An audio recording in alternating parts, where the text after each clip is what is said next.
Lapha-ke nganizakwethu-ke kunezinsolo ezihlasimulisa wona-ke umzimba-ke okuvela kuzo ukuthi umakoti-ke ushayise ephindelela-ke umyeni wakhe-ke ngemoto waze waqhuma-ke ikhanda-ke.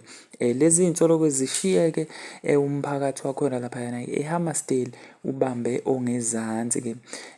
Lana-ke umakoti akagcinanga-ke lapho-ke kodwa-ke uphinde-ke wazinkinga-ke ngotshwala-ke lapho emva kwaso leso sigameko enzela-ke phela khona ukudakwa ezokhohlwa-ke yiso lesi sigameko. Kuthiwa umnumzana-ke uNhlanhla wakwaGabela oneminyaka engama-51 obeshade-ke nonkosikazi-ke ogama lakhe-ke nguKhulile naye-ke wakhona kwaGabela-ke.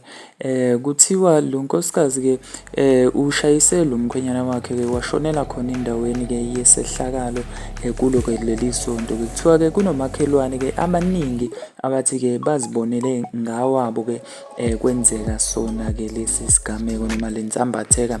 Elinye-ke ilungu lokuqala lomphakathi liveze ukuthi-ke kube nengxabano phakathi-ke kwalaba bobabili-ke besemotweni-ke yakhe umufi.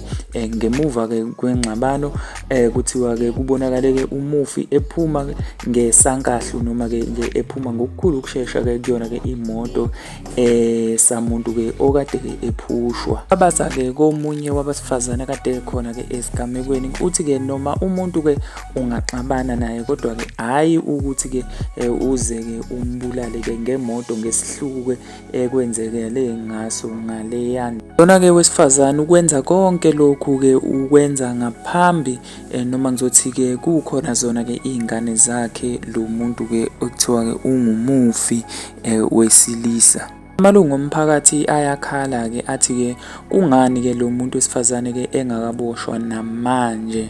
Lokhu-ke kuye kwasabalala kuzona zonke-ke iy'nkundla zokuxhumana kubalelwa kuzona-ke nawo-ke uFacebook. Kodwa-ke okubaluleke kakhulu yikho lokhuyana-ke okuthinta ukuthi-ke uma eshayelwa ucingo lo muntu wesifazane-ke okuyena-ke umakoti wakhe lo muntu wesilisa uthi-ke cha yena akanako ukuthi-ke engaphendula kulona lolu daba ngenxa yokuthi-ke usematasatasa ngezinto ezibalulekile. Ngane zakwethu mina-ke ngiyofisa ukuzwa kulona lolu daba ukuthi wena ucabangani noma-ke ulubona ukuphawula kwakho kungathini kulona lolu daba. Ungakhohlwa ukusubscribe kuyona i-channel. Danko.